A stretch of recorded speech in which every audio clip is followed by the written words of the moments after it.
Cada 15 minutos, en algún lugar del universo, un neutrón muere. No muere por una colisión violenta, ni por una explosión nuclear. Muere porque una partícula, invisible y casi imposible de detectar, aparece durante una fracción de segundo tan breve que desafía la imaginación humana, le cambia la identidad a uno de sus quarks y desaparece antes de que cualquier instrumento pueda registrar su presencia. Esa partícula es el bosón W. Y lo que hace es absolutamente único en toda la naturaleza. Es la única partícula en el universo entero capaz de cambiar el sabor de un quark, de transformar una partícula fundamental en otra completamente distinta. Ninguna otra fuerza, ninguna otra partícula puede hacer eso. Sin el bosón W, el Sol no podría brillar. Las estrellas no existirían. La fusión nuclear sería imposible. Y nosotros, por supuesto, tampoco estaríamos aquí para preguntarnos de qué está hecho. Esta es la historia del bosón W, la partícula más pesada que jamás haya existido por una fracción de segundo. Para entender qué es el bosón W y por qué importa, necesitamos empezar por lo que hace. Y lo que hace, dicho de la forma más directa posible, es matar neutrones. Dentro de cada neutrón hay 3 quarks, 2 quarks down y un quark up, unidos entre sí por la fuerza fuerte, que es la fuerza más intensa de toda la naturaleza. Esos 3 quarks viven en relativa paz dentro del neutrón, intercambiando gluones constantemente, como si se pasaran una pelota invisible entre ellos a velocidades cercanas a la de la luz. Es un sistema estable, un equilibrio dinámico y violento, pero equilibrio al fin. Sin embargo, hay otra fuerza operando en las sombras, una fuerza mucho más débil, mucho más sutil, pero con una capacidad que ninguna otra posee. La fuerza débil. Y la fuerza débil es paciente. Cuando un neutrón está solo, fuera de un núcleo atómico, sin la protección de otros protones y neutrones, la fuerza débil empieza a trabajar. No lo hace de inmediato. Se toma su tiempo. En promedio, unos 878 segundos, con un margen de medio segundo. Eso es aproximadamente 14 minutos y 38 segundos. Una eternidad en el mundo de las partículas subatómicas, donde las cosas suelen ocurrir en billonésimas de segundo. Pero cuando llega el momento, ocurre algo extraordinario. Uno de los quarks down del neutrón, de forma espontánea e impredecible, se transforma. Deja de ser un quark down y se convierte en un quark up. Y al hacerlo, emite una partícula con carga eléctrica negativa y una masa colosal. Esa partícula es el bosón W-. El proceso, escrito en el lenguaje de la física de partículas, es sencillo. Un quark down se convierte en un quark up y emite un bosón W con carga negativa. La notación es: D se convierte en U más W menos.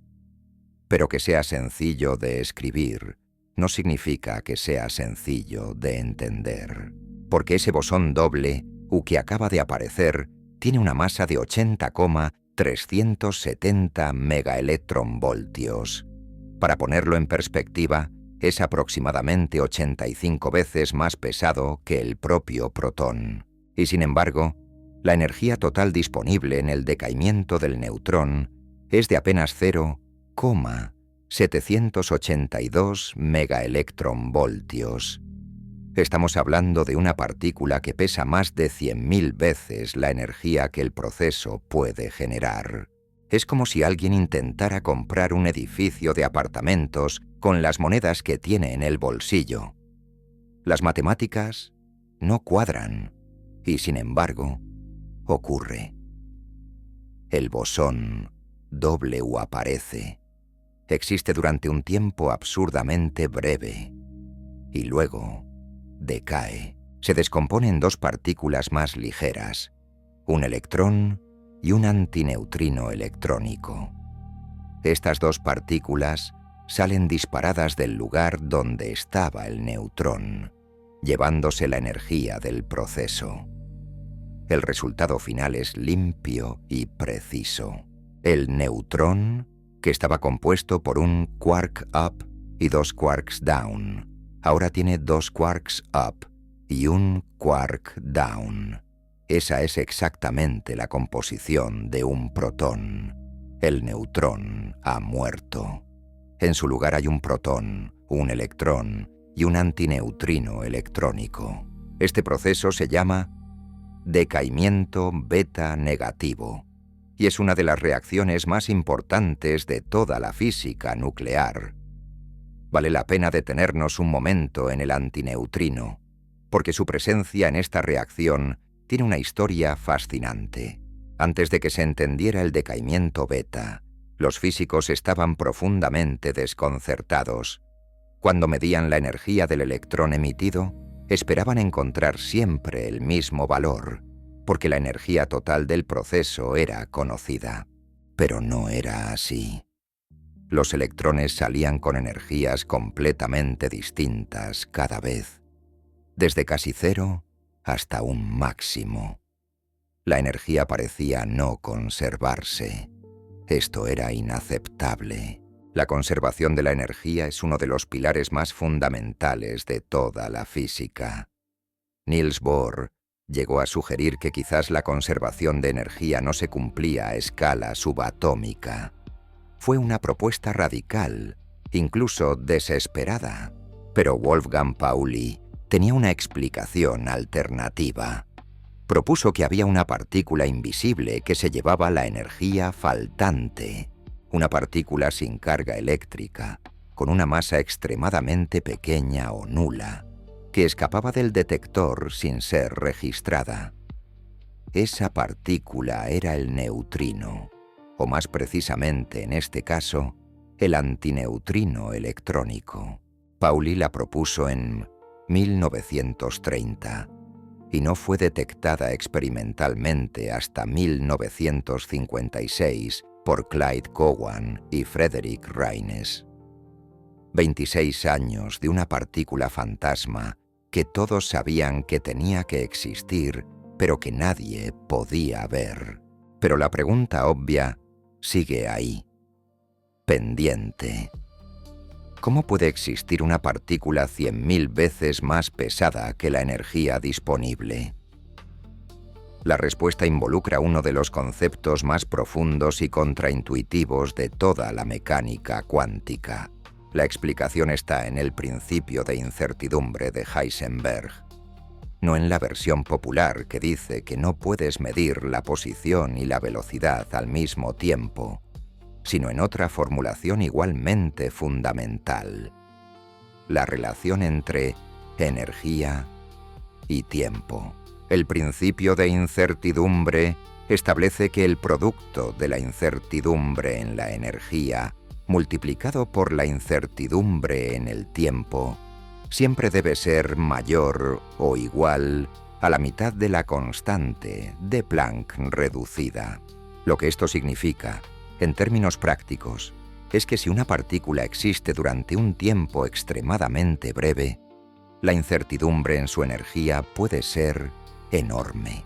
Y una incertidumbre enorme en la energía permite que, durante ese instante fugaz, exista una partícula con una masa que de otro modo sería imposible. El bosón W que aparece durante el decaimiento beta del neutrón no es una partícula real en el sentido convencional. Es lo que los físicos llaman una partícula virtual. Existe durante un tiempo tan increíblemente breve que la naturaleza, por así decirlo, no tiene tiempo de darse cuenta de la violación energética. El W toma prestada una cantidad gigantesca de energía del vacío cuántico, pero la devuelve casi instantáneamente. Es importante entender que las partículas virtuales no son ficticias, son un componente real y necesario de los cálculos cuánticos. Cada vez que dos partículas interactúan a través de cualquier fuerza, lo hacen mediante el intercambio de partículas virtuales. Cuando dos electrones se repelen electromagnéticamente, están intercambiando fotones virtuales. Cuando dos quarks se atraen por la fuerza fuerte, están intercambiando gluones virtuales. Y cuando un quark cambia de sabor por la fuerza débil, es porque un bosón doble virtual ha mediado la transacción. Las partículas virtuales son los mensajeros invisibles de todas las fuerzas de la naturaleza. ¿Cuánto tiempo existe este bosón W virtual? Aproximadamente 3 por 10 elevado a menos 25 segundos. Para que nos hagamos una idea de lo absurdamente breve que es eso, pensemos en lo siguiente. La luz es lo más rápido que existe en el universo. Viaja a 300.000 kilómetros por segundo. En 3 por 10 a la menos 25 segundos, la luz recorre una distancia menor que la milésima parte del diámetro de un protón. El bosón W existe durante menos tiempo del que la luz necesita para cruzar un protón. Es, literalmente, el evento más breve que la física puede describir. Y sin embargo, durante ese instante imposible, el bosón W hace algo que ninguna otra partícula puede hacer. Cambia la identidad de un quark. Transforma un down en un up. Convierte un neutrón en un protón. Todo en un parpadeo que dura menos que cualquier cosa que podamos medir directamente. Si el bosón W fuera un ser humano, viviría menos que el tiempo que tarda la luz en cruzar un átomo. Pero en esa vida infinitesimal, cambiaría el destino de las partículas que lo rodean de forma permanente e irreversible. Ahora bien, hay algo que parece contradecir todo esto. Si el bosón doble puede destruir neutrones libres, ¿por qué la materia a nuestro alrededor no se desintegra constantemente? ¿Por qué los neutrones dentro de los átomos de nuestro cuerpo no están muriendo cada 15 minutos? La respuesta es elegante y tiene que ver con la energía de enlace nuclear. Cuando un neutrón está libre, flotando solo en el espacio, no hay nada que lo proteja. La fuerza débil opera sin restricciones y, eventualmente, el quark down se transforma, el bosón W aparece y el neutrón decae en un protón. Pero dentro de un núcleo atómico, la situación es completamente diferente. Los neutrones están unidos a protones y a otros neutrones por la fuerza fuerte. Esta unión crea lo que llamamos energía de enlace nuclear, y esa energía de enlace establece una barrera. Para que el decaimiento beta ocurra, el estado final tiene que tener menos energía que el estado inicial. Eso es una condición fundamental de la conservación de energía.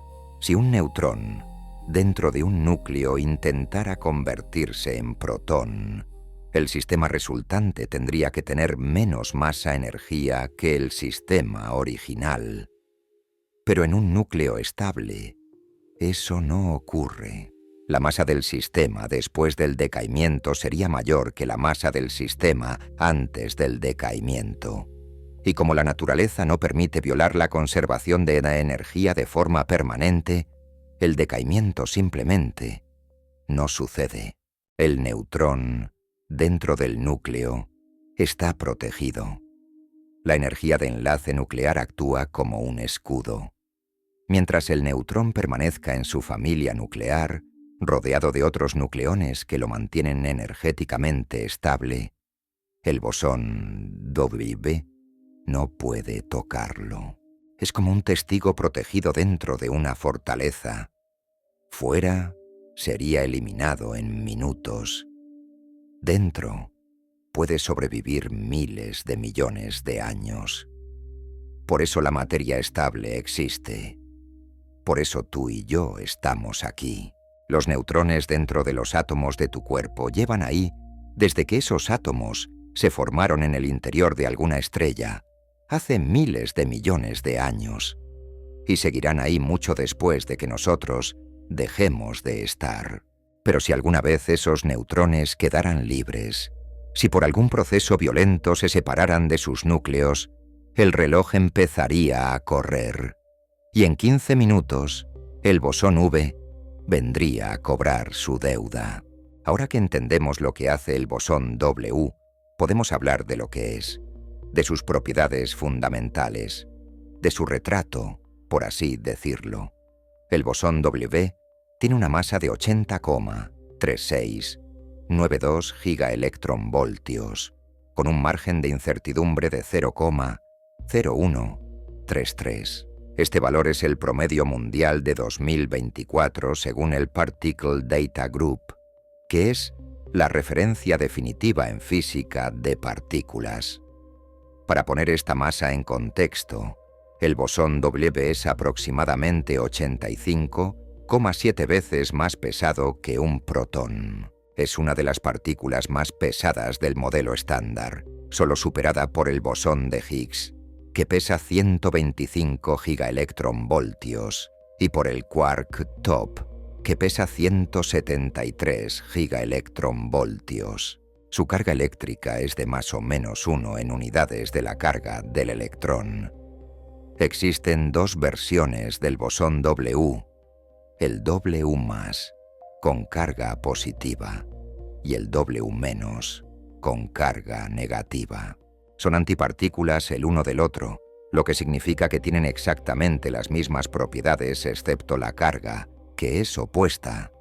Su spin es 1. En la clasificación de las partículas, esto lo convierte en un bosón vectorial. Los bosones son las partículas que median las fuerzas fundamentales. El fotón media el electromagnetismo, los gluones median la fuerza fuerte, y los bosones V y Z median la fuerza débil. Su vida media, como ya mencionamos, es de aproximadamente 3 por 10 a la menos 25 segundos. Esto equivale a una anchura de decaimiento de 2,085 gigaelectronvoltios, con un margen de 0,042. La anchura de decaimiento es una medida de cuán rápido decae una partícula. Cuanto mayor es la anchura, más rápido desaparece. Y la del bosón W es considerable. Pero quizás lo más importante del bosón W no es ningún número individual, es lo que puede hacer y que ninguna otra partícula puede. El bosón W es el único intermediario en toda la naturaleza capaz de cambiar el sabor de los quarks. Ni la fuerza fuerte, ni el electromagnetismo, ni la gravedad tienen esa capacidad. Solo la fuerza débil, a través de sus bosones W, puede tomar un quark de un tipo y convertirlo en un quark de tipo completamente diferente. Un quark down puede convertirse en un quark up. Un quark strange puede convertirse en un quark charm. Estas transformaciones ocurren exclusivamente a través de la emisión o absorción de un bosón W. Si elimináramos el bosón W del universo, los quarks mantendrían su identidad para siempre. Nunca cambiarían. Y sin esos cambios, el decaimiento beta no existiría, la fusión nuclear no funcionaría y el universo sería un lugar radicalmente diferente. Cuando el bosón W decae, lo hace de varias maneras posibles, y la distribución de esas maneras nos dice mucho sobre la física subyacente. El W puede decaer en un par leptón-neutrino. Específicamente, un W+ puede convertirse en un positrón y un neutrino electrónico, o en un muón positivo y un neutrino muónico, o en un tau positivo y un neutrino tauónico. Cada uno de estos canales tiene una probabilidad de aproximadamente el 10,9%. Como hay 3 generaciones de leptones, el total de decaimientos leptónicos suma alrededor del 32,6%. El resto, aproximadamente el 67,4%, corresponde a decaimientos hadrónicos, es decir, el bosón W decae en pares de quarks. Un W+ puede convertirse en un quark up y un antiquark down, por ejemplo, o en un quark charm y un antiquark strange. Aquí hay un detalle que vale la pena notar. Los decaimientos en quarks son más del doble de probables que los decaimientos en leptones. La razón no es que el doble prefiera a los quarks por alguna razón misteriosa. La razón es matemática pura. Cada quark viene en 3 colores: rojo, verde y azul. Eso significa que cada canal de quarks se multiplica por 3. 3 colores, 3 veces más probabilidades. Es un factor puramente combinatorio. Pero hay una excepción importante.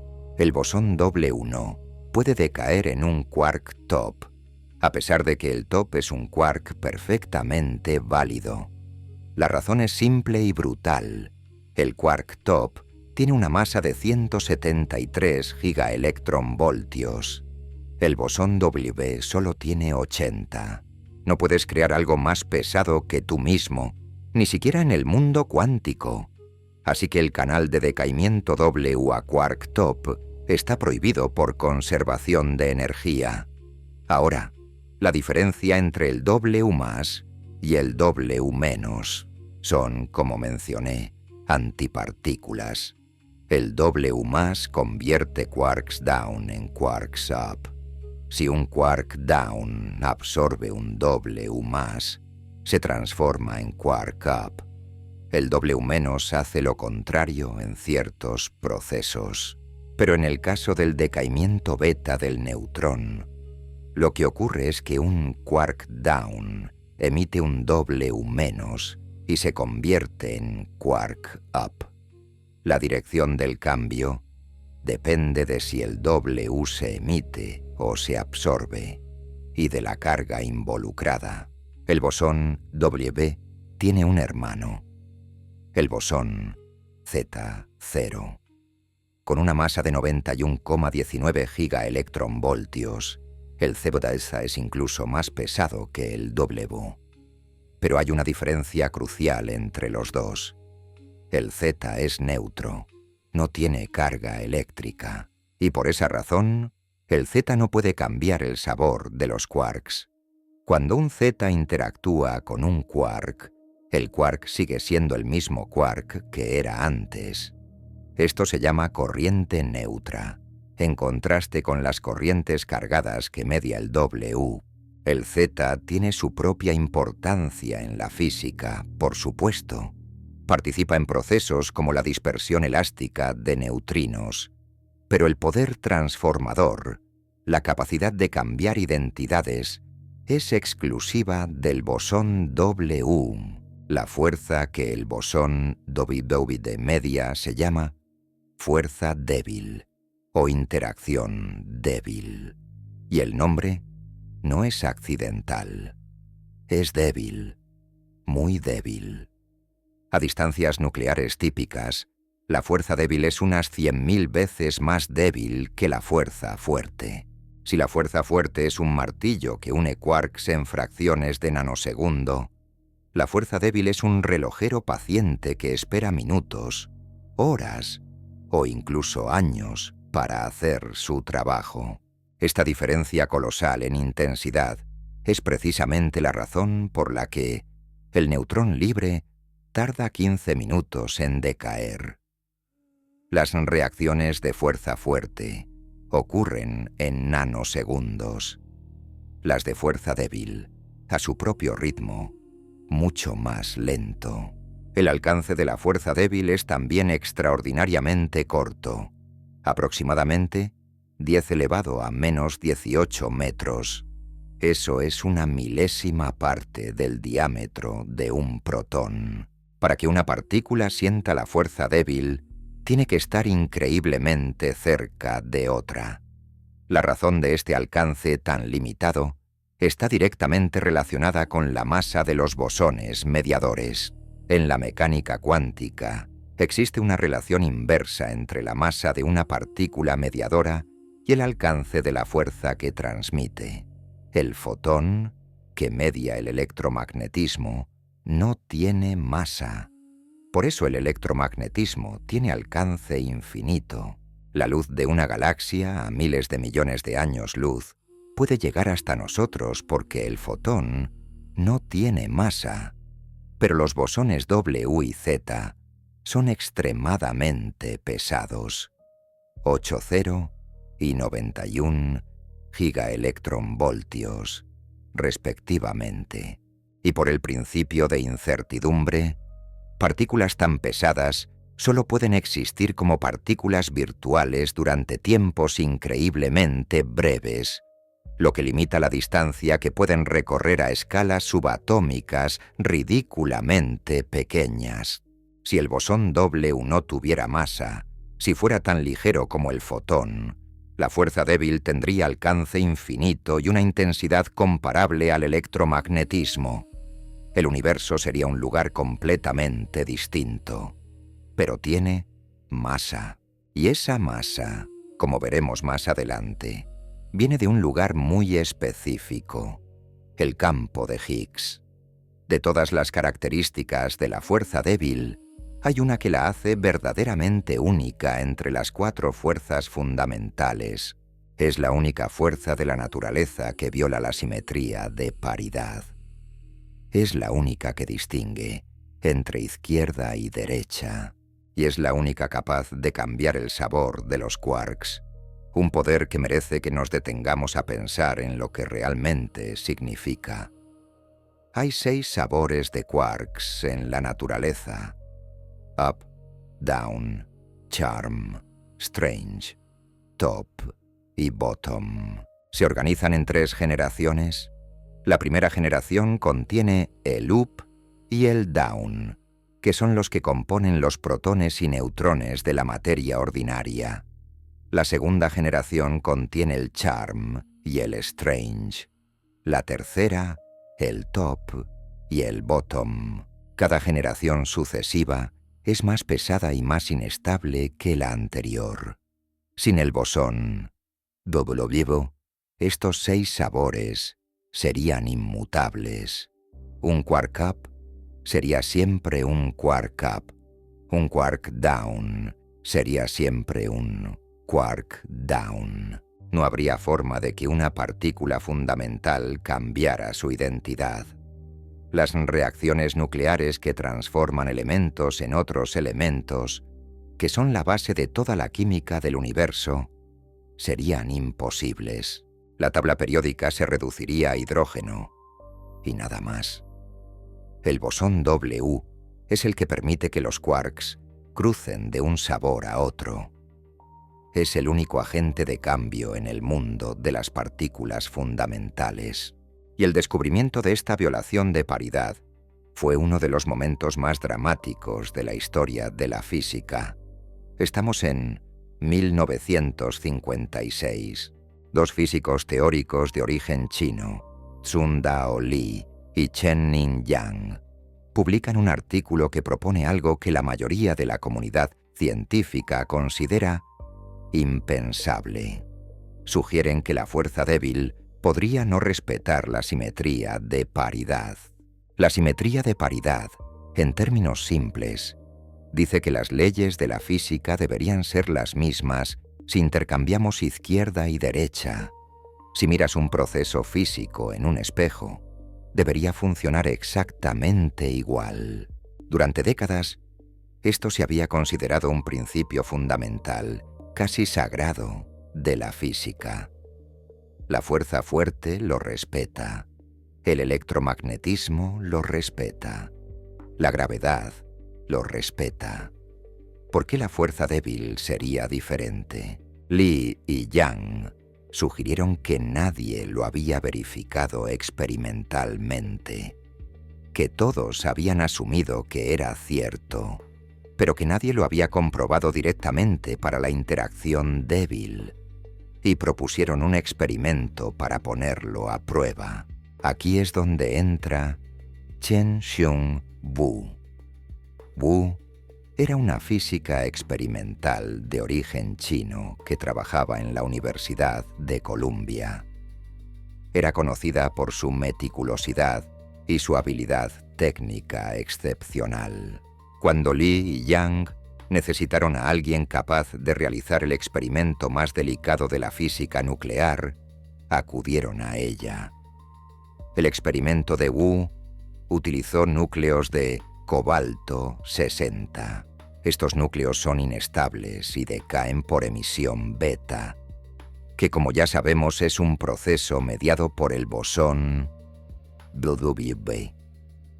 Enfrió los núcleos a una temperatura increíblemente baja, apenas 0,003 grados por encima del cero absoluto. A esa temperatura, podía alinear los spines de todos los núcleos en la misma dirección usando un campo magnético externo. Con todos los núcleos apuntando en la misma dirección, podía medir si los electrones emitidos en el decaimiento beta salían con igual probabilidad hacia arriba y hacia abajo. Si la paridad se conservaba, deberían hacerlo. Los resultados fueron devastadores para la simetría de paridad. Los electrones no salían en ambas direcciones por igual.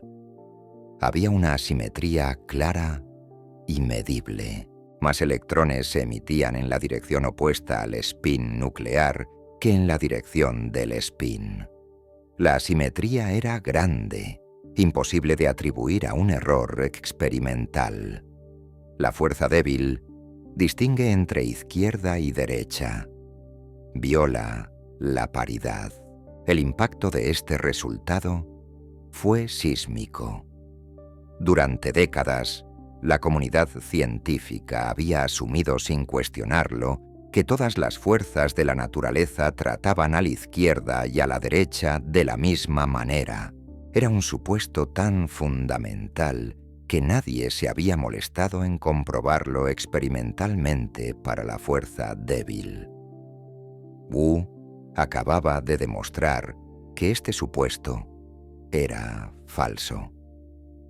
La naturaleza, en su nivel más profundo, tiene una mano preferida. Es zurda, por así decirlo.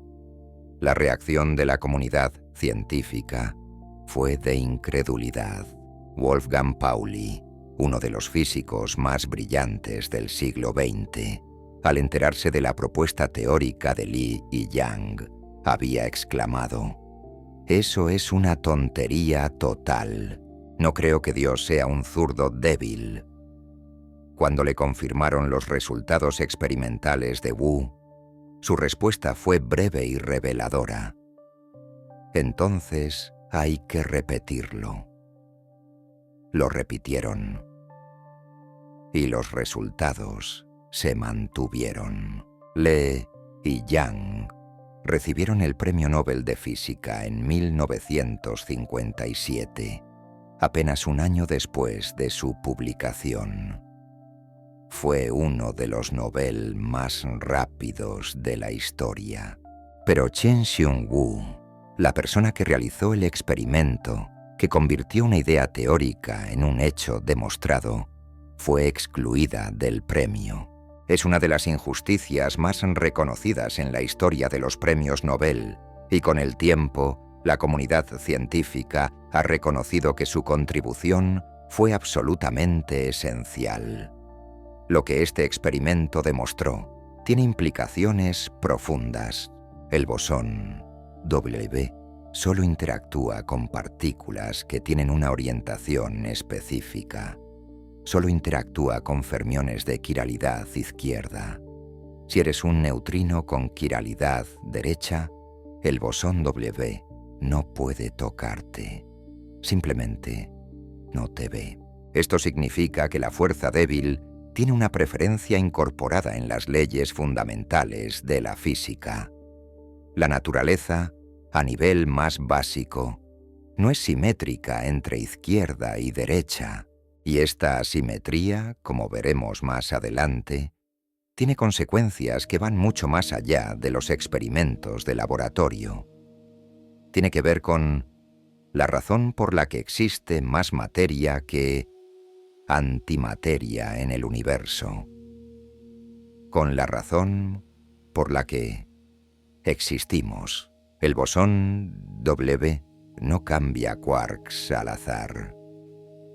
Hay un patrón muy preciso que gobierna qué transformaciones son más probables y cuáles son extremadamente raras.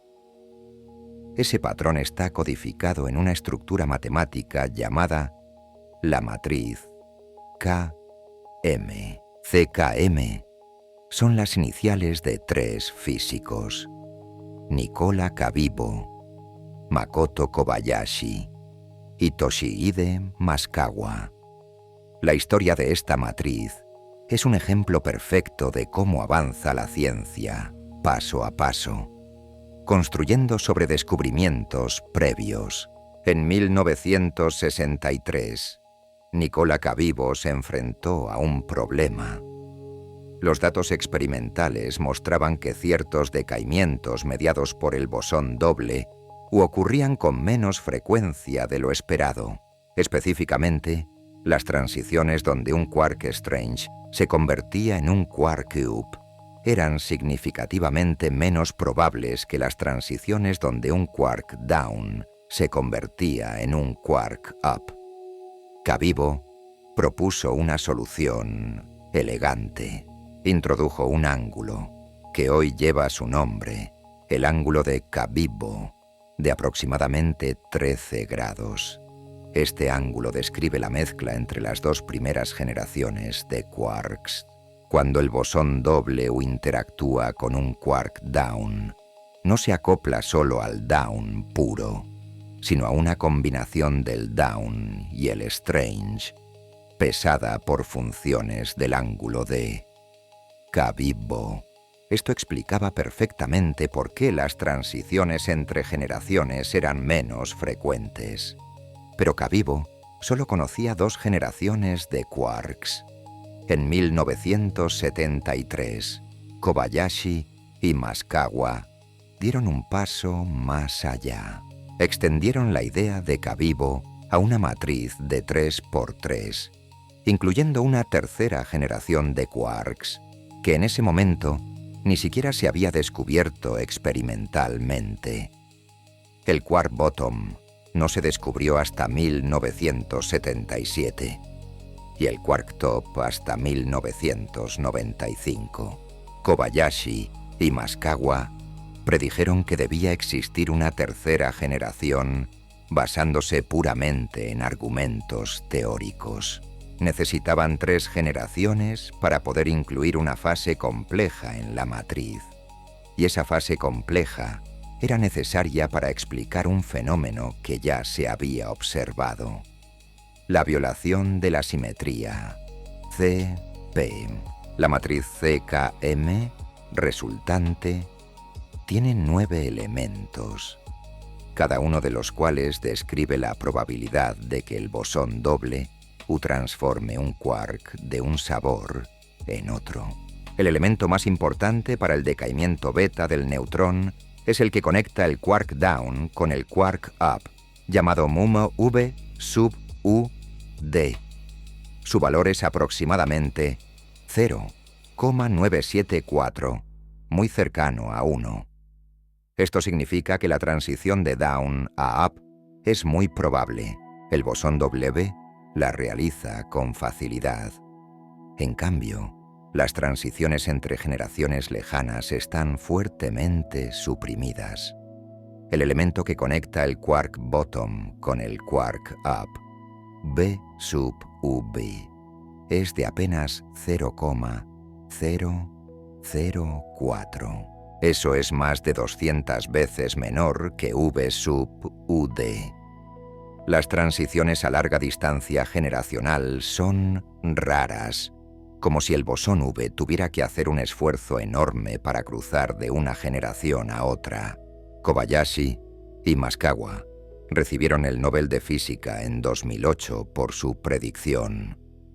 Kabibo, cuyo trabajo fue la base de todo, nunca recibió el premio. Murió en 2010, 2 años después. Es otra de esas historias amargas de la física, donde el reconocimiento no siempre llega a quien lo merece. La comunidad científica considera casi unánimemente que Kabibo debió haber compartido el Nobel, y su exclusión sigue generando debate décadas después. Pero retrocedamos un poco en el tiempo. Antes de que nadie pudiera observar un bosón W en un laboratorio, antes de que se midiera su masa o sus modos de decaimiento, alguien tuvo que predecir que existía. La historia teórica del bosón W es la historia de la unificación, de cómo 3 físicos, trabajando en gran medida de forma independiente, lograron demostrar que 2 fuerzas aparentemente distintas, el electromagnetismo y la fuerza débil, son en realidad manifestaciones de una sola fuerza fundamental. En 1961, Sheldon Glashow, un físico estadounidense joven y ambicioso, publicó un modelo que proponía unificar la interacción electromagnética con la interacción débil. Su modelo introducía una simetría matemática llamada S, U2 por U1, y dentro de ese marco, predecía la existencia de partículas mediadoras pesadas para la fuerza débil, los bosones doble, U y Z. Pero el modelo de Glashow tenía un problema fatal. No podía explicar por qué los bosones W y Z tendrían masa. Las simetrías de su modelo exigían que los mediadores de la fuerza fueran sin masa, igual que el fotón. Pero si los bosones W y Z no tuvieran masa, la fuerza débil tendría alcance infinito y una intensidad comparable al electromagnetismo. Y claramente eso no es lo que observamos. La fuerza débil actúa solo, a distancias subatómicas. Sus mediadores tienen que ser masivos. Pero las simetrías del modelo prohibían que lo fueran. Era un círculo vicioso que parecía no tener solución. Este era el gran rompecabezas de la física de partículas en los años 60. Todos sabían que debía existir una teoría que unificara el electromagnetismo y la fuerza débil. Las señales eran demasiado claras como para ignorarlas, pero cada vez que alguien construía un modelo, se estrellaba contra el muro de la masa. ¿Cómo dar masa a los mediadores sin destruir las simetrías que hacían que la teoría funcionara? En paralelo, el físico pakistaní Abdus Salam trabajaba en ideas similares durante los años 60.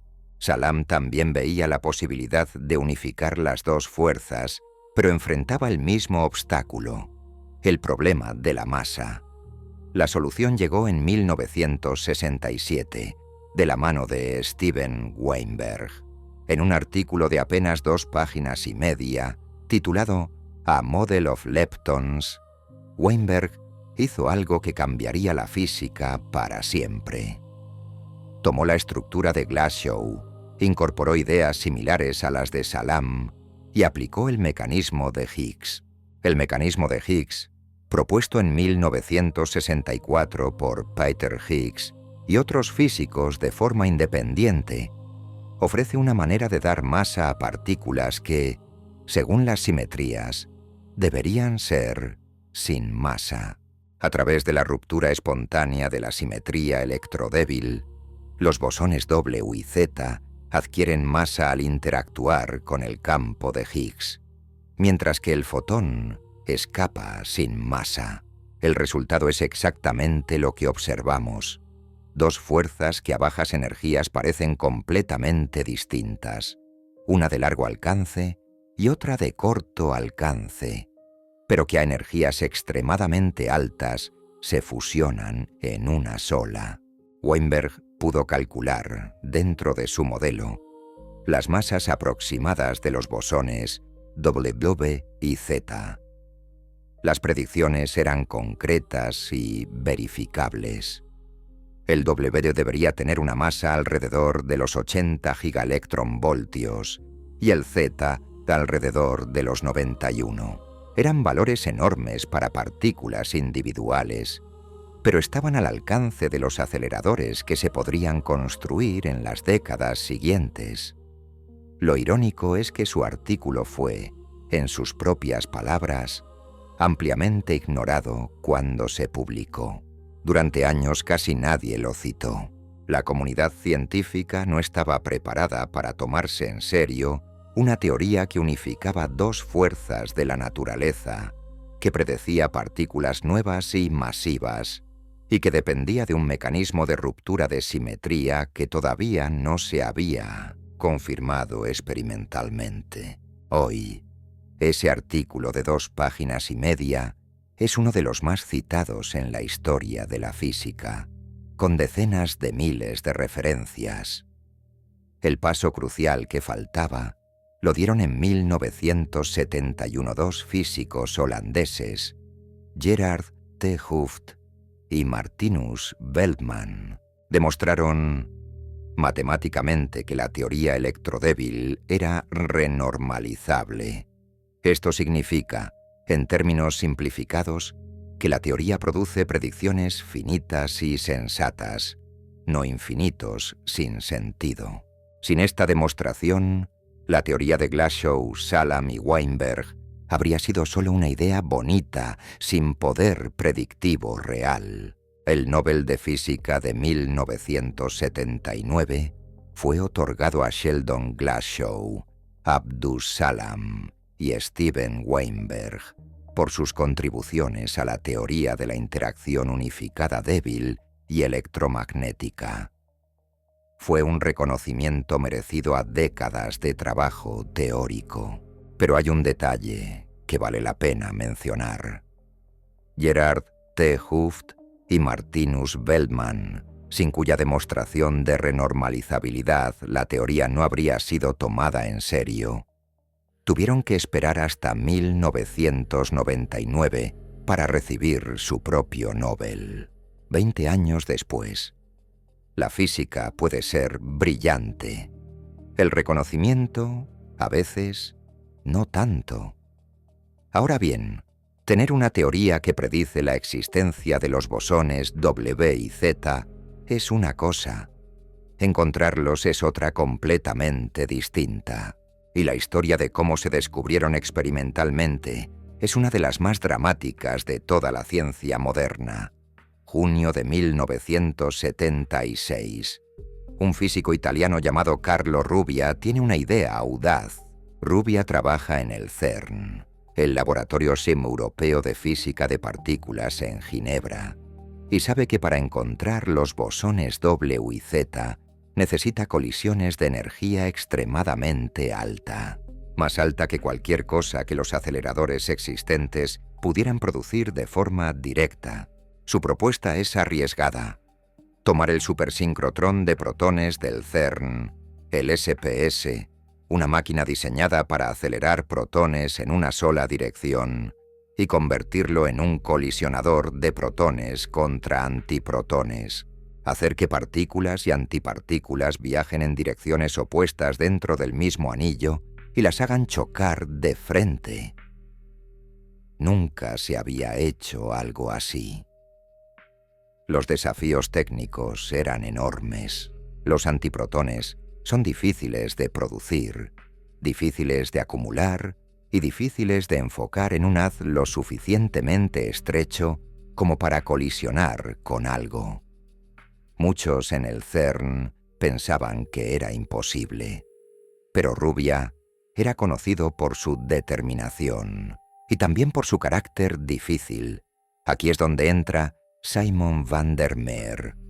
Van der Meer era un ingeniero holandés que trabajaba en el CERN y que en 1968 había inventado una técnica llamada enfriamiento estocástico. Esta técnica permite tomar un haz de partículas dispersas e impredecibles y comprimirlo en un rayo enfocado y coherente. Es como tomar un grupo de gatos corriendo en todas direcciones y convencerlos de que marchen en fila. Nadie pensó que fuera posible hasta que van der Meer lo demostró. Sin el enfriamiento estocástico, la idea de Rubia era inviable. Los antiprotones serían demasiado dispersos, demasiado indisciplinados para producir colisiones útiles. El Comité del Nobel lo resumió de forma perfecta años después. Simon lo hizo posible. Carlo lo hizo realidad. La transformación del SPS en un colisionador protón-antiprotón tomó apenas 3 años, un plazo absurdamente corto para una modificación de esa magnitud. El proyecto se llamó oficialmente el Colisionador SPS, pero dentro del CERN lo conocían simplemente como la idea de Carlo. Los escépticos eran muchos, los problemas técnicos constantes, pero Rubia empujaba con una energía que rayaba en lo obsesivo. El primer haz de antiprotones circuló en julio de 1980.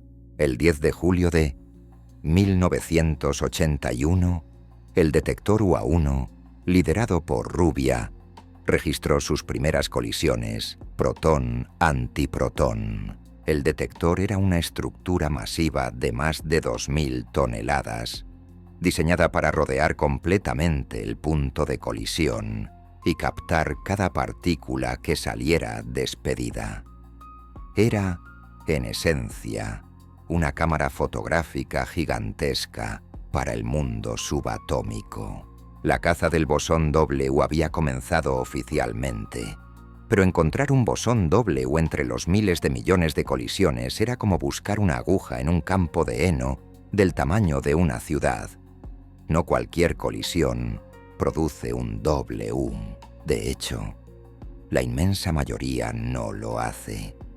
El equipo necesitaba analizar cantidades enormes de datos, filtrar el ruido, identificar las señales correctas.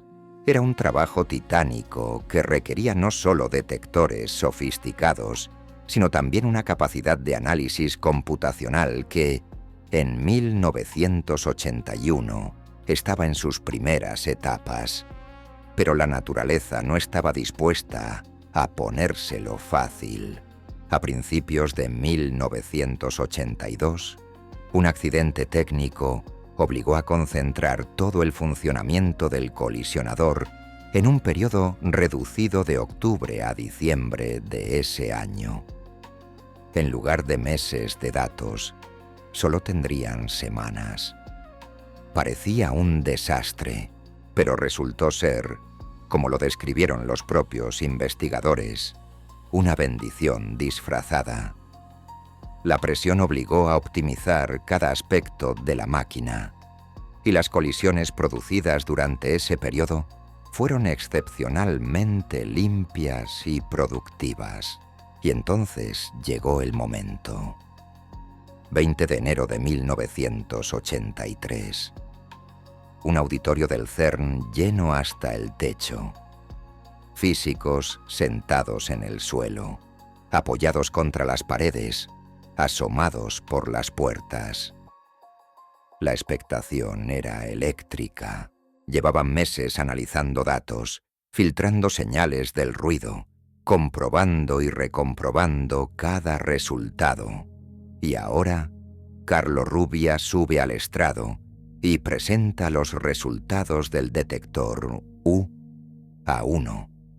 6 eventos candidatos a bosón W. 6 colisiones donde los datos son consistentes con la producción y el decaimiento de exactamente la partícula que la teoría había predicho 16 años antes. Cada uno de esos 6 eventos mostraba el mismo patrón. Una colisión protón-antiprotón producía entre los miles de fragmentos un electrón de alta energía que salía disparado en una dirección y una cantidad equivalente de energía faltante que se llevaba un neutrino invisible en la dirección opuesta. La energía del electrón, el ángulo de emisión, la energía faltante. Todo coincidía con lo que se esperaría si un bosón W se hubiera producido y hubiera decaído al instante en un electrón y un neutrino.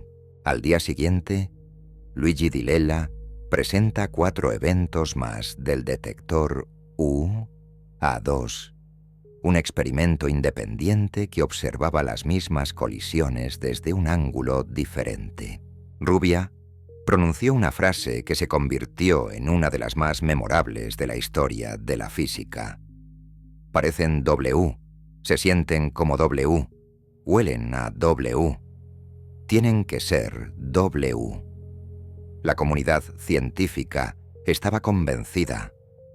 Los bosones W existían. La teoría electrodébil de Glashow, Salam y Weinberg había sido confirmada experimentalmente. 16 años de espera. Desde el artículo de Weinberg en 1967 hasta los datos de UA1 y UA2 en 1983. 16 años entre la predicción y la prueba, y cuando la prueba llegó, fue tan limpia y tan clara que no dejó lugar a dudas. Pocos meses después, el mismo equipo encontró el bosón Z, completando el cuadro de mediadores de la fuerza débil. La masa medida del W y del Z coincidía con las predicciones teóricas con una precisión notable. Ambos descubrimientos transformaron nuestra comprensión del universo y confirmaron que las fuerzas electromagnética y débil son, en efecto, 2 caras de la misma moneda. El Nobel de Física de 1984 llegó con una velocidad inusual, apenas un año después del anuncio. Carlo Rubbia y Simon van der Meer fueron los primeros científicos del CERN en ganar el Nobel de Física. Era un reconocimiento no solo a ellos, sino a toda la maquinaria científica y tecnológica que hizo posible el descubrimiento. Pero la historia personal detrás del premio es casi tan fascinante como la física. Carlo Rubbia estuvo a punto de no ser físico. Cuando se presentó a los exámenes de admisión a la prestigiosa Scuola Normale Superiore di Pisa, quedó en el puesto número 11. El problema era que solo había 10 plazas. Fue rechazado. Su familia habría preferido que estudiara ingeniería, una carrera más práctica y segura. Pero 3 meses después del inicio del curso, uno de los estudiantes admitidos abandonó. Rubbia entró por la puerta de atrás, ocupando la plaza vacante. Sin esa deserción fortuita, el bosón W habría sido descubierto de otra manera, en otro momento, por otras personas. La personalidad de Rubbia era legendariamente difícil. Varias publicaciones científicas lo describieron como un genio y un pionero, pero también como terco y arrogante. Él mismo reconoció en más de una ocasión que tenía más enemigos que nadie. Un libro titulado Novel Dreams, escrito por el periodista científico Gary Taubes, lo describió como un dictador cruel, aunque estos relatos siempre han sido objeto de debate. Simon van der Meer era, en todos los sentidos, lo opuesto. Tranquilo, modesto, preciso con las palabras. El obituario que el CERN publicó tras su fallecimiento lo resumía así: nunca usaba dos palabras donde una bastaba, pero esa palabra siempre era la correcta. Un gigante gentil de la física de partículas. El contraste entre ambos era absoluto. Rubia, el volcán italiano. Van der Meer, el relojero holandés. Y juntos, entre la audacia de uno y la precisión del otro, encontraron una de las partículas más importantes del universo. Durante casi 40 años después de su descubrimiento, el bosón W fue una de las piezas más sólidas del modelo estándar. Su masa se midió con precisión creciente. Sus propiedades coincidían exactamente con las predicciones teóricas, y todo parecía indicar que la física de partículas tenía las cosas bajo control. Hasta el 7 de abril de 2022. Ese día, la colaboración CDF del Fermilab, el gran laboratorio de física de partículas de Estados Unidos, publicó un artículo en la revista Science con una medición que sacudió a toda la comunidad científica. Habían medido la masa del bosón doble con una precisión sin precedentes, utilizando datos acumulados durante años en el colisionador Tevatron. Y su resultado no coincidía con lo que el modelo estándar predecía. El valor medido por CDF fue de 80,433,5 megaelectronvoltios, con un margen de incertidumbre de 9,4. El modelo estándar predice 80,357 megaelectronvoltios, con un margen de 6.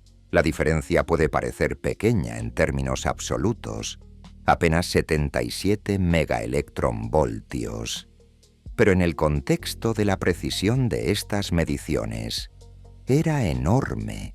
La discrepancia correspondía a 7 sigmas, lo que en estadística significa que la probabilidad de que fuera una fluctuación aleatoria era de aproximadamente 1 en 800.000 millones.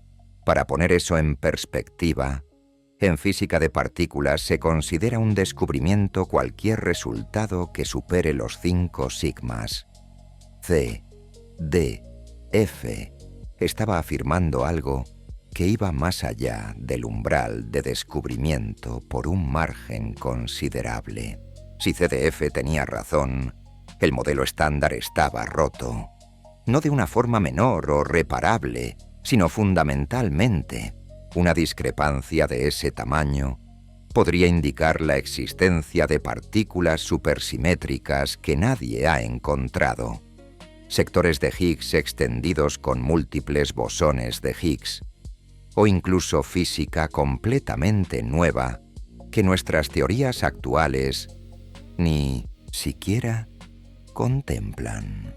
La noticia fue una bomba. Artículos en revistas científicas, debates en conferencias, titulares en medios de comunicación de todo el mundo. Cientos de artículos teóricos aparecieron en las semanas siguientes, proponiendo explicaciones para la discrepancia. Algunos sugerían partículas supersimétricas. Otros proponían sectores de Higgs extendidos con múltiples bosones de Higgs. Otros exploraban dimensiones extra del espacio. La imaginación teórica se desbordó. ¿Estábamos ante la primera grieta real en el modelo estándar? ¿La teoría más exitosa de la historia de la física? El problema era que la medición de CDF era extraordinariamente difícil. Medir la masa del bosón W con una precisión de 9 megaelectronvoltios sobre un total de 80.000 es como medir la distancia entre Madrid y Barcelona con una precisión de centímetros. Requiere un control absoluto de cada fuente de incertidumbre, desde la calibración del detector hasta la distribución de los protones dentro del antiprotón. Cualquier error sistemático diminuto, invisible a primera vista, podría sesgar el resultado. Y precisamente por eso, la ciencia tiene un mecanismo de autocorrección que, aunque a veces es lento, funciona. Y ese mecanismo se llama verificación independiente. En septiembre de 2024, la colaboración CMS del Gran Colisionador de Hadrones del CERN publicó su propia medición de la masa del bosón W, 80,360,2 megaelectronvoltios, con una incertidumbre de 9,9. Esta medición tenía una precisión comparable a la de CEDF, pero su resultado era completamente consistente con la predicción del modelo estándar y estaba en tensión significativa con el valor de CDF. 3 meses después, en diciembre de 2024, la colaboración Atlas, también del CERN, publicó otra medición independiente, 80,366,5 megaelectronvoltios, con una incertidumbre de 15,9, de nuevo, consistente con el modelo estándar y en desacuerdo con CDF.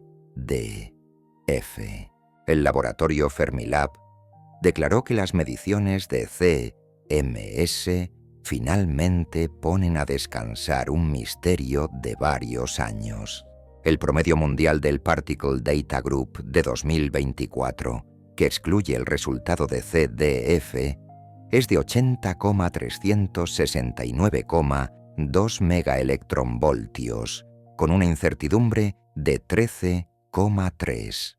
Cuando se incluye CDF, la compatibilidad del conjunto cae al 0,2%. Cuando se excluye, sube al 92%. La implicación estadística es clara, pero CDF no se ha rendido. En marzo de 2025, publicaron un análisis adicional verificando su técnica de medición con datos de rayos cósmicos.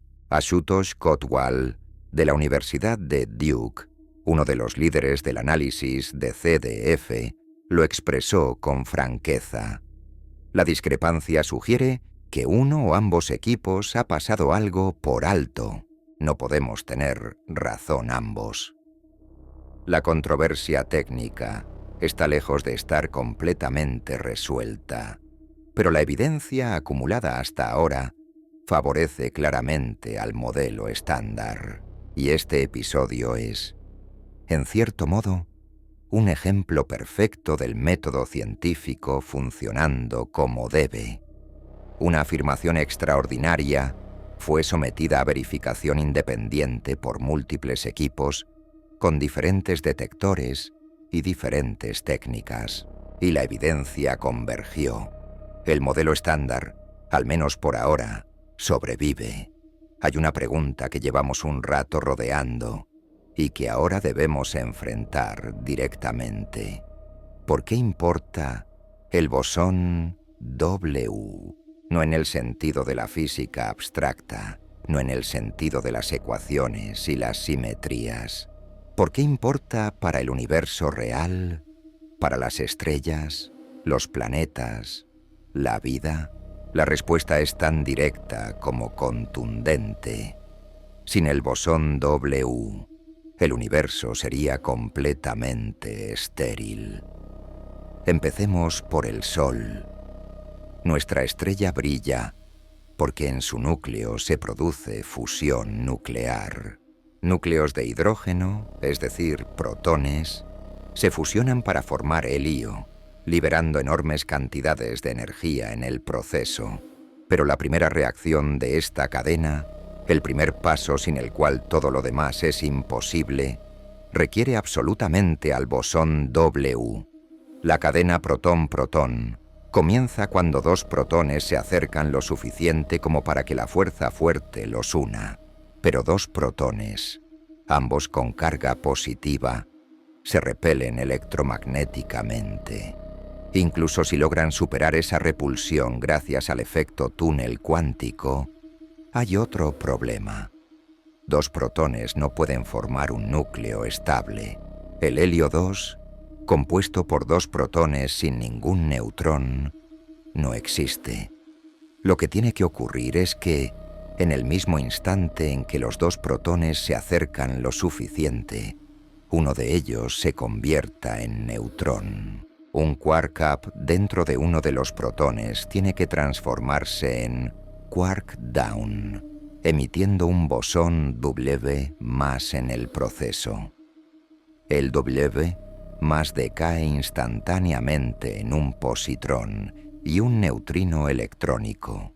El resultado es un núcleo de deuterio, compuesto por un protón y un neutrón, más un positrón y un neutrino. Sin el bosón W mediando esta conversión, los 2 protones simplemente rebotarían. No habría deuterio, no habría helio, no habría cadena de fusión, no habría energía solar. El Sol sería una bola de hidrógeno fría e inerte, flotando en el espacio sin emitir ni un solo fotón de luz visible. Cada estrella del firmamento sería invisible. El cielo nocturno sería completamente negro, sin una sola estrella, y el cielo diurno simplemente no existiría. Pero hay un detalle adicional que hace que esta reacción sea especialmente notable. Porque la fuerza débil es tan débil, esta primera reacción es extremadamente improbable. Un protón típico en el núcleo del Sol espera en promedio 9.000 millones de años antes de fusionarse exitosamente con otro protón. 9.000 millones de años. El Sol tiene apenas 4.500 millones de años. Eso significa que la mayoría de los protones que estaban en el Sol cuando se formó todavía no se han fusionado ni una sola vez. Llevan 4.500 millones de años esperando su turno, y muchos de ellos seguirán esperando otros 5.000 millones de años más hasta que el Sol agote su combustible y muera. La razón por la que el Sol brilla con tanta intensidad, a pesar de que cada reacción individual es tan improbable, es simplemente que hay una cantidad absurda de protones en el núcleo solar. Estamos hablando de unos 10 elevado a 57 protones, con tantos participantes. Incluso una probabilidad infinitesimal por protón produce una cantidad enorme de reacciones por segundo. Es como una lotería donde las probabilidades de ganar son microscópicas, pero hay tantos billetes en juego que alguien gana cada milisegundo. Y paradójicamente, es precisamente esta lentitud lo que hace posible la vida. Si la fuerza débil fuera más intensa, la fusión sería más rápida. Las estrellas quemarían su combustible en mucho menos tiempo, y no habría los miles de millones de años necesarios para que la evolución biológica ocurriera. La debilidad del bosón W es lo que hace al Sol estable durante el tiempo suficiente para que surja la vida. Los 65.000 millones de neutrinos que atraviesan cada centímetro cuadrado de tu cuerpo cada segundo son evidencia directa de que el bosón doble o está operando ahora mismo en el núcleo del Sol. Cada neutrino que te atraviesa es el producto de una reacción de fuerza débil. Cada uno es un testigo del bosón doble u en acción. Pero la importancia del bosón doble va más allá del Sol. Va hasta el principio mismo del universo. En los primeros segundos después del Big Bang, cuando el universo era una sopa increíblemente caliente y densa de partículas fundamentales, las interacciones mediadas por los bosones W y Z fueron las que establecieron la proporción entre neutrones y protones. A temperaturas extremadamente altas, Los neutrinos interactuaban constantemente con protones y neutrones a través de la fuerza débil, convirtiendo unos en otros y manteniendo un equilibrio dinámico. A medida que el universo se expandía y se enfriaba, estas interacciones se hicieron cada vez más lentas. Aproximadamente un segundo después del Big Bang, la temperatura cayó lo suficiente como para que las reacciones de fuerza débil dejaran de ser efectivas. En ese momento, la proporción neutrón-protón se congeló en aproximadamente 1:5. Es decir, por cada neutrón había 5 protones. Pero los neutrones libres siguen decayendo. Durante los 3 minutos siguientes, antes de que comenzara la nucleosíntesis primordial, una fracción de los neutrones decayó en protones a través del decaimiento beta, mediado por el bosón W. Para cuando comenzó la nucleosíntesis, la proporción había bajado a 1:7. Esta proporción de 1:7 determinó la composición química primordial del universo. Aproximadamente 75% de hidrógeno y 25% de helio, con trazas minúsculas de litio y deuterio. Si la constante de Fermi, que mide la intensidad de la fuerza débil, fuera diferente, la proporción habría sido otra, y la composición química del cosmos sería completamente distinta. Para entender lo delicado que es este equilibrio, consideremos 2 escenarios hipotéticos. Si la fuerza débil hubiera sido significativamente más fuerte, las interacciones entre neutrinos y protones habrían continuado durante más tiempo, produciendo más neutrones. Con más neutrones disponibles, la nucleosíntesis habría convertido una fracción mucho mayor del hidrógeno en helio. Un universo dominado por helio sería un universo sin agua líquida, sin química orgánica, sin las reacciones necesarias para la vida. Si la fuerza débil hubiera sido significativamente más débil, las interacciones se habrían congelado antes, dejando menos neutrones. Con muy pocos neutrones, no habría suficiente helio para que las estrellas funcionaran correctamente, porque el helio es un componente esencial de la fusión estelar avanzada. Las estrellas serían diferentes, más simples, probablemente incapaces de producir los elementos pesados como el carbono, el oxígeno y el hierro que necesitamos para existir. La intensidad exacta de la fuerza débil, determinada por la masa del bosón W y la constante de acoplamiento débil, parece estar ajustada de forma precisa para producir un universo donde la vida es posible. Si hay algo profundo detrás de este ajuste o si es simplemente una coincidencia, es una de las grandes preguntas abiertas de la física y la filosofía. Y hay algo todavía más profundo. El bosón W participa en la violación de la simetría CP. CP es la combinación de 2 simetrías. C, que intercambia partículas por antipartículas, y P, la paridad que ya discutimos. La simetría CP dice que si intercambias izquierda por derecha y materia por antimateria, las leyes de la física deberían ser las mismas. Pero no lo son, y la fuente de esa violación está en la fase compleja de la matriz CKM, que describe precisamente cómo el bosón W acopla las diferentes generaciones de quarks.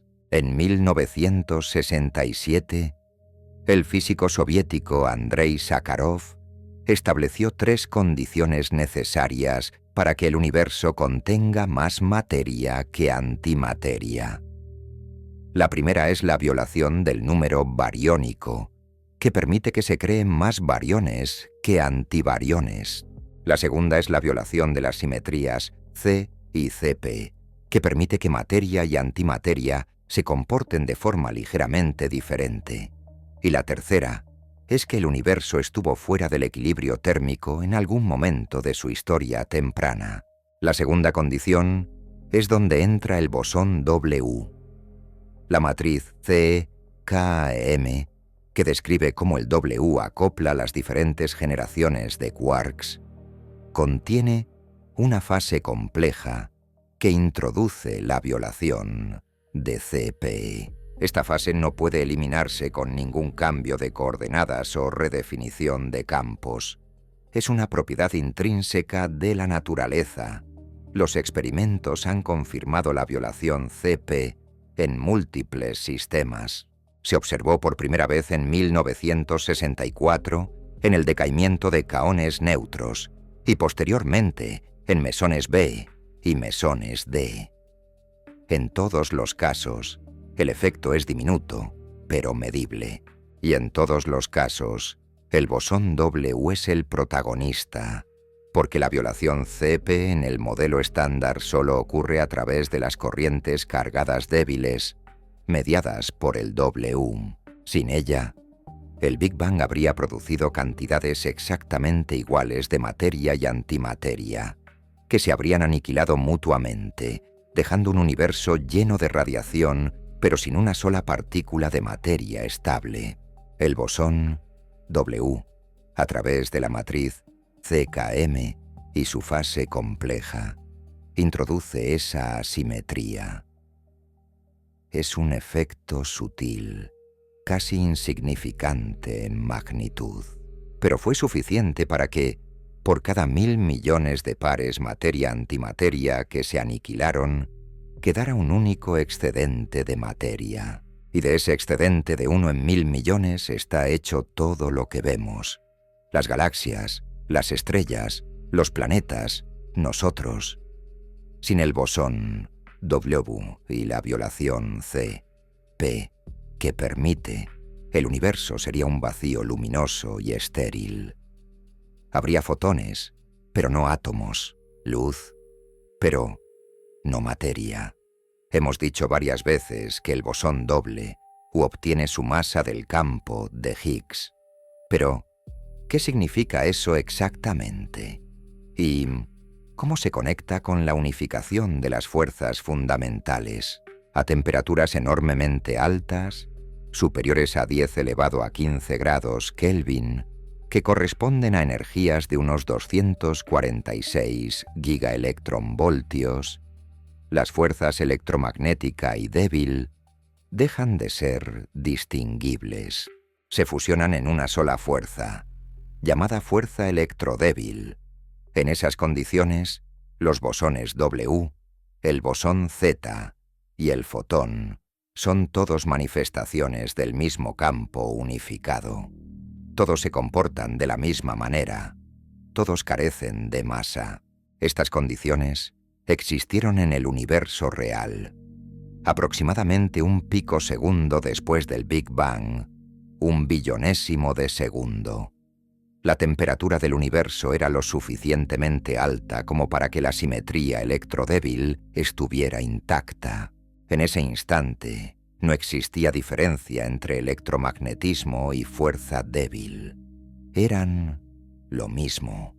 Pero a medida que el universo se expandió y se enfrió, ocurrió algo llamado ruptura espontánea de simetría. El campo de Higgs, que impregna todo el espacio, adquirió un valor de expectación del vacío. Esto significa que incluso en el vacío más perfecto, el campo de Higgs tiene un valor distinto de cero. Y cuando las partículas interactúan con este campo, algunas de ellas adquieren masa. Los bosones W y Z interactúan fuertemente con el campo de Higgs, y por eso adquirieron masas enormes, 80 y 91 gigaelectronvoltios, respectivamente. En el lenguaje técnico, los W y Z absorbieron grados de libertad del campo de Higgs, ganando la componente longitudinal que una partícula masiva necesita, pero que una partícula sin masa no tiene. Es como si los bosones W y Z, al moverse a través del campo de Higgs, experimentaran una especie de resistencia, una inercia que se manifiesta como masa. Una analogía útil, aunque imperfecta, es imaginar una fiesta llena de gente. Una persona desconocida puede cruzar la sala sin que nadie le preste atención, moviéndose libremente, como si no tuviera masa. Esa es el fotón. Pero cuando entra una celebridad, todos se agolpan a su alrededor, le cuesta avanzar, se mueve más lento. Esa resistencia se comporta como masa. Esa es la interacción del bosón W con el campo de Higgs. No es que el Higgs le dé masa, como si le entregara un paquete. Es que la interacción misma con el campo crea el efecto que llamamos masa. El fotón, en cambio, no se acopla al campo de Higgs. Pasa a través de él sin interactuar. Por eso el fotón no tiene masa, y por eso el electromagnetismo tiene alcance infinito. La teoría electrodébil hace una predicción muy precisa sobre la relación entre las masas del W y el Z. Esa relación es: la masa del W dividida por la masa del Z es igual al coseno del ángulo de mezcla débil, un parámetro fundamental cuyo valor es aproximadamente 28,75 grados. Esta predicción ha sido verificada experimentalmente con una precisión exquisita, y el acuerdo entre teoría y experimento es uno de los triunfos más impresionantes de la física moderna. La unificación electrodébil es la primera y hasta ahora única unificación exitosa de fuerzas fundamentales más allá del electromagnetismo, que en sí mismo fue la unificación de la electricidad y el magnetismo en el siglo XIX por James Clerk Maxwell. Es un recordatorio de que las diferencias que vemos en las fuerzas de la naturaleza pueden ser, en el fondo, solo apariencias, manifestaciones de una realidad más simple y elegante que se esconde detrás de la complejidad del universo a baja temperatura. Esta idea, la idea de que fuerzas que parecen distintas son en realidad la misma fuerza vista desde diferentes ángulos, es uno de los hilos conductores más profundos de la física moderna. Maxwell unificó la electricidad y el magnetismo. Glashow, Salam y Weinberg unificaron el electromagnetismo con la fuerza débil. El siguiente paso, que los físicos llevan décadas intentando sin éxito, sería unificar la fuerza electrodébil con la fuerza fuerte, en lo que se llama una gran teoría unificada. Y el paso final, el santo grial de la física teórica, sería incluir también la gravedad en una teoría del todo.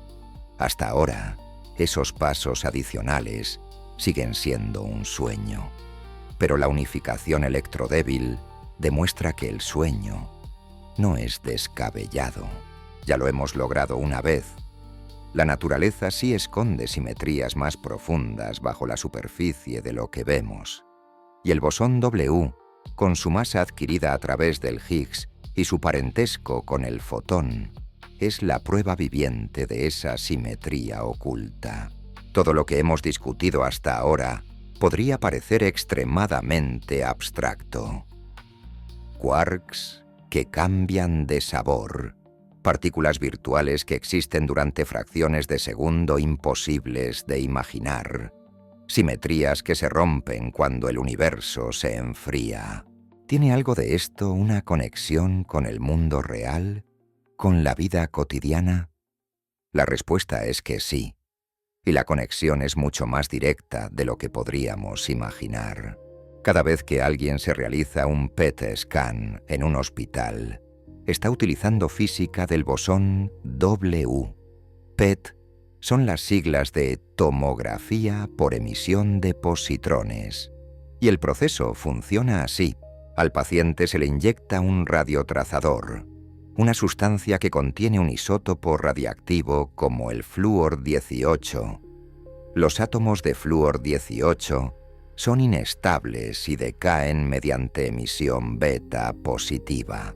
Es decir, un protón dentro del núcleo de flúor 18 se convierte en neutrón, emitiendo un bosón W+, que inmediatamente decae en un positrón y un neutrino electrónico.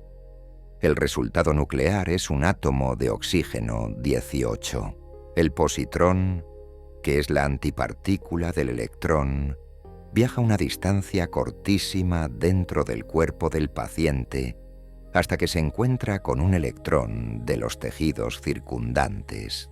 Cuando materia y antimateria se encuentran, se aniquilan mutuamente, produciendo dos rayos gamma de 511 kiloelectronvoltios que salen disparados en direcciones exactamente opuestas, a 180 grados el uno del otro.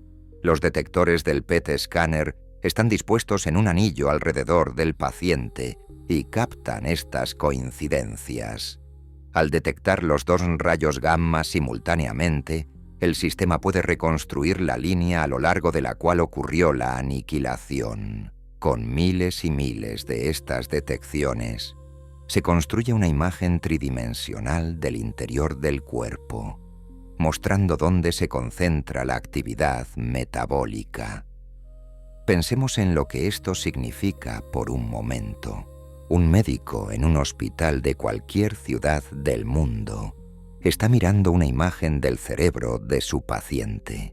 Esa imagen fue construida porque átomos de flúor 18 sufrieron decaimiento beta positivo, emitiendo bosones W+, que decayeron en positrones, que se aniquilaron con electrones produciendo rayos gamma. Cada píxel de esa imagen médica es el resultado final de una cadena de eventos que involucra quarks cambiando de sabor, partículas virtuales que existen durante fracciones de segundo imposibles y la aniquilación de materia con antimateria, la física de partículas más exótica y abstracta, convertida en una herramienta que salva vidas todos los días. Aproximadamente el 90% de los PET scans se utilizan para la detección y el seguimiento del cáncer, porque las células cancerosas tienen un metabolismo más activo que las células normales y absorben más radiotrazador. Pero también se usan en neurología, para estudiar enfermedades como el Alzheimer, y en cardiología, para evaluar el flujo sanguíneo al corazón. Cada PET scan es, literalmente, física de partículas en acción. Cada imagen que el médico examina es el resultado de miles de decaimientos beta mediados por el bosón W. La otra aplicación cotidiana del decaimiento beta es la datación por carbono 14. El carbono 14 es un isótopo radiactivo del carbono que se produce de forma natural en la atmósfera cuando los rayos cósmicos interactúan con el nitrógeno. Los organismos vivos incorporan carbono 14 a través de la alimentación y la respiración, manteniendo una concentración constante mientras están vivos. Cuando mueren, dejan de incorporar carbono nuevo, y el carbono 14 que tienen empieza a decaer. El decaimiento del carbono 14 es una emisión beta negativa, exactamente el mismo proceso que el decaimiento del neutrón. Un quark down dentro de un neutrón del núcleo de carbono 14 se transforma en quark up, emitiendo un bosón W- que decae en un electrón y un antineutrino. El carbono 14 se convierte en nitrógeno 14. La vida media del carbono 14 es de 5.730 años.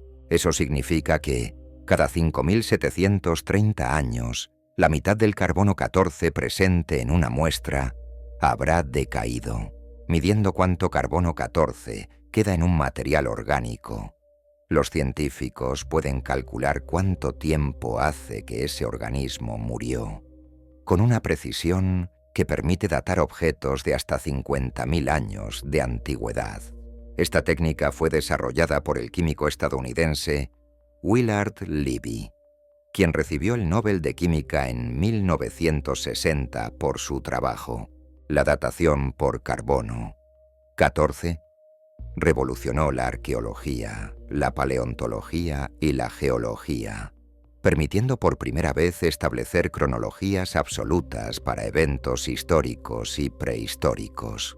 Gracias a la datación por carbono 14, sabemos cuándo fueron pintadas las cuevas de Altamira, cuándo se momificaron los faraones del antiguo Egipto, cuándo fueron abandonados los asentamientos vikingos en América del Norte. Antes de Libby, la arqueología dependía de cronologías relativas y estimaciones aproximadas. Después de Libby, tenía un reloj atómico que funcionaba con la precisión de la física nuclear. Y ese reloj atómico funciona porque el bosón W, cada cierto tiempo, aparece dentro de un neutrón del núcleo de carbono 14, cambia un quark de sabor y convierte ese neutrón en protón. Es el mismo proceso que hemos descrito al principio. El mismo asesino cuántico haciendo su trabajo, esta vez al servicio de los arqueólogos. Y todo, absolutamente todo, depende del bosón W y su capacidad de cambiar quarks de un sabor a otro. La historia del bosón doble está llena de anécdotas que merecen ser contadas. Historias humanas que nos recuerdan que detrás de las ecuaciones y los aceleradores de partículas hay personas reales, con sus ambiciones, sus frustraciones y sus momentos de genialidad. Empecemos por Wolfgang Pauli y la carta más famosa de la historia de la física. El 4 de diciembre de 1930, Pauli envió una carta que comenzaba con las palabras «Queridas damas y caballeros radiactivos». Iba dirigida a un grupo de físicos que se reunían en una conferencia en Tubinga, Alemania, a la que Pauli no podía asistir. La razón por la que no podía asistir es maravillosa. Dijo que era indispensable en Zúrich debido a un baile. Un baile. Uno de los descubrimientos teóricos más importantes del siglo XX fue comunicado por carta porque su autor prefirió ir a una fiesta. En esa carta, Pauli proponía la existencia de una nueva partícula, extremadamente ligera y sin carga, que se emitía durante el decaimiento beta. La llamó neutrón inicialmente, aunque poco después Enrico Fermi la rebautizó como neutrino, el pequeño neutrón. Pauli proponía esta partícula como un remedio desesperado para salvar el principio de conservación de energía, que parecía violarse en el decaimiento beta. El neutrino no se detectaría experimentalmente hasta 1956, 26 años después de la carta de Pauli. Pero su existencia era esencial para entender el decaimiento beta. Y el decaimiento beta, como sabemos, es el territorio del bosón W. Hablando de Fermi, hay otra anécdota que resulta casi increíble. En 1933, Fermi escribió un artículo fundamental sobre la teoría del decaimiento beta. Este artículo, que establecía el marco teórico para entender la fuerza débil y que hoy se considera uno de los trabajos más importantes de la física del siglo XX, fue enviado a la revista Nature para su publicación y fue rechazado. El editor de Nature lo devolvió con una nota que decía que las especulaciones de Fermi estaban demasiado alejadas de la realidad como para interesar al lector. Es considerado uno de los mayores errores editoriales de la historia de la ciencia.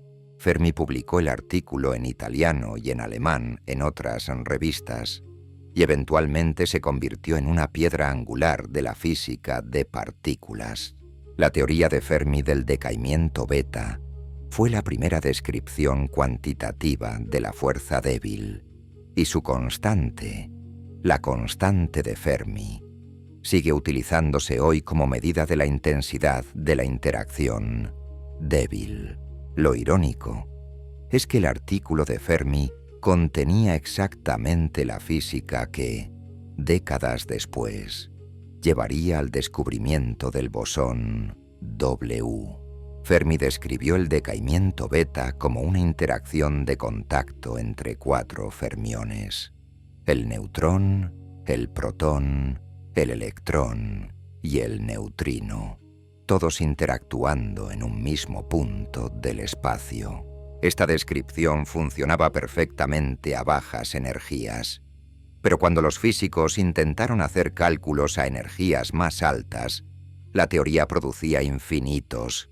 Algo faltaba, y lo que faltaba era, precisamente, el bosón W como mediador de la interacción. Reemplazar el punto de contacto de Fermi por el intercambio de una partícula masiva resolvió los problemas matemáticos y dio lugar a la teoría electrodébil completa. Así que el artículo que Nature rechazó por demasiado alejado de la realidad contenía la semilla de uno de los mayores descubrimientos de la física del siglo XX. Hay una lección ahí sobre la prudencia editorial y sobre la imprudencia de subestimar a un genio. Estos rechazos, estos bailes, estas cartas escritas a última hora, nos recuerdan que la ciencia no avanza de forma lineal y ordenada. Avanza a trompicones, con desvíos, errores y fortunas inesperadas. El propio bosón W fue predicho por un artículo que nadie leyó. Fue buscado por un hombre que casi no entró en la universidad, y fue encontrado gracias a una técnica inventada por un ingeniero al que pocos prestaban atención. Hay un aspecto más del bosón doble que merece nuestra atención antes de cerrar, y es quizás el más filosóficamente profundo de todos. El bosón W es una partícula que existe durante una fracción de segundo tan breve que ningún instrumento puede observarla directamente. Nunca hemos fotografiado un bosón W. Nunca lo hemos atrapado en una trampa magnética. Nunca lo hemos visto pasar frente a un detector. Lo que vemos son sus productos de decaimiento: los electrones, los neutrinos, los quarks que deja a su paso. Reconstruimos su existencia a partir de las huellas que deja, como un detective que infiere la presencia de un criminal a partir de las pruebas que dejó en la escena.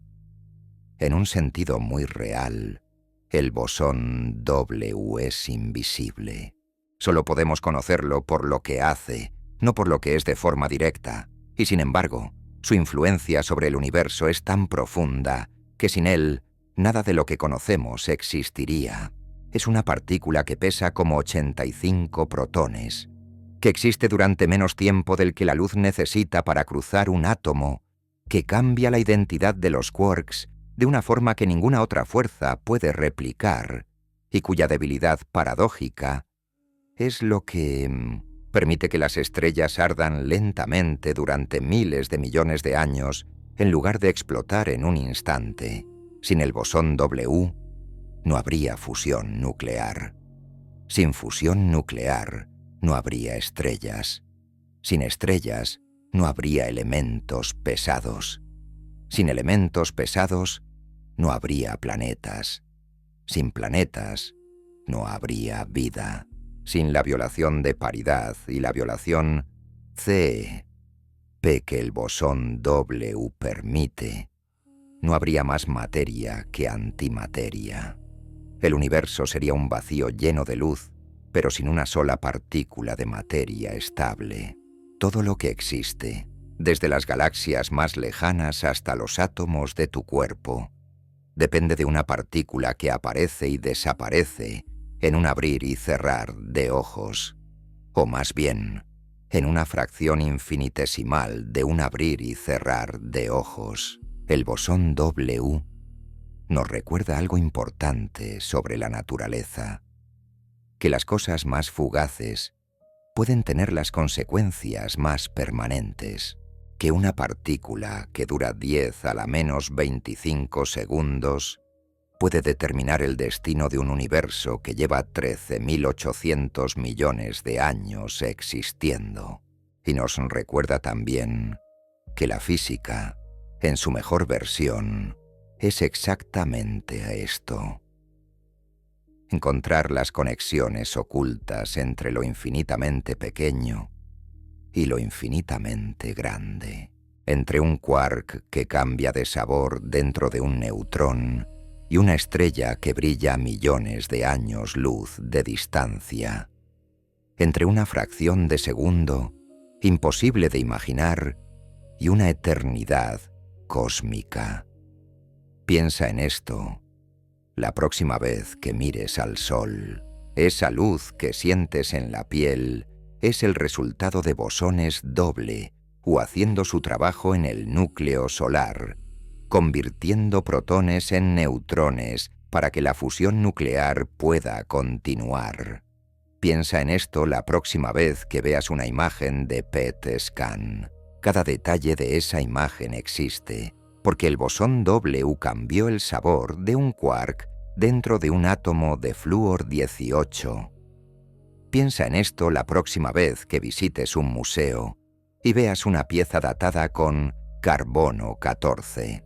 Esa fecha fue determinada por el ritmo constante con el que el bosón W destruye neutrones dentro de los núcleos de carbono.